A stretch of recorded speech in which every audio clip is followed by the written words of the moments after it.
कुणबी समाज राजकारण्यांच्या भूलथापांना बळी पडत असून 5 ते 10 लाखांची कामे दिली की मॅनेज होतो। त्यामुळे समाजानं एकजूट होऊन समाजाच्या सर्वांगीण विकासासाठी सर्वांनी योगदान देणे गरजेचे आहे। येत्या विधानसभा निवडणुकीत बदल दाखवण्याची गरज सध्या खऱ्या अर्थाने आहे, असं वक्तव्य चंद्रपूरच्या खासदार प्रतिभा धानोरकर यांनी आयोजित कुणबी महाधिवेशनात केले।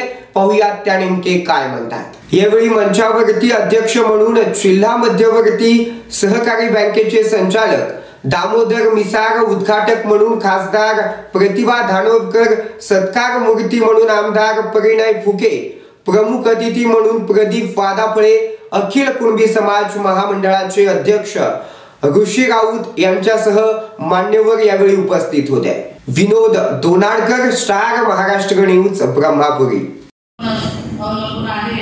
आणि शेती करत असताना प्रामुख्याने इतर समाज जर सोडला तर कुणबी समाज हा पूर्णपणे शेती करत असतो। शेतीवर त्याचा वर्षाच्या कुटुंबाचा पूर्ण कारभार हा शेतीवरती चालतो। आणि शेती करत असताना आपण पाहिलं असेल की सध्या शेतकऱ्यांची परिस्थिती ही अतिशय दयनीय अशी परिस्थिती आहे। सगळीकडे पुरानं थैमान घातलं, अनेक लोकांच्या शेत्या वाहून गेल्या, कोणाच्या करवडून गेल्या आणि मागील अनेक दिवसापासून त्या संकटात शेतकरी सापडलेला आहे। कुठेतरी एक धीर त्याला देणं अत्यंत गरजेचं आहे। आणि सगळ्या या ब्रह्मपुरी तालुक्यातील समाज बांधवांचं मनापासून अभिनंदन करेल की बऱ्याच ठिकाणी मेळावे होतात, पण कुणबी समाजाचा म्हटलं तर फक्त वधूवर परिचय मेळाव्याच्या व्यतिरिक्त इतर कुठलाही मेळावा होता आतापर्यंत तरी आम्ही बघितलं नाही। पण आता कुठेतरी समाज प्रगती करताना आपल्याला दिसत आहे, कुठेतरी समाजाच्या लोकात जागरूकता होताना आपल्याला दिसत आहे। तर मेंढरासारखा विखुरलेला एवढा मोठ्या प्रमाणात असलेला आपला समाज इतर समाजाच्या तुलनेत जर आपण विचार केला तर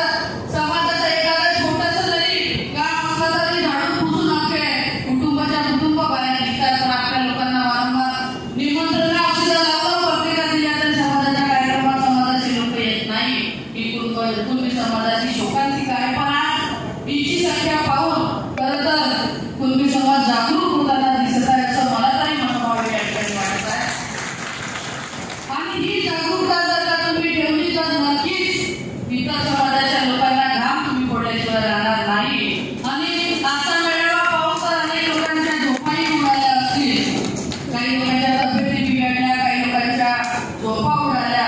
आणि सगळ्या समाज बांधवांना माझी विनंती आहे की तुम्ही चालू ठेवलेला हा टेम्पो या सगळ्या विधानसभेच्या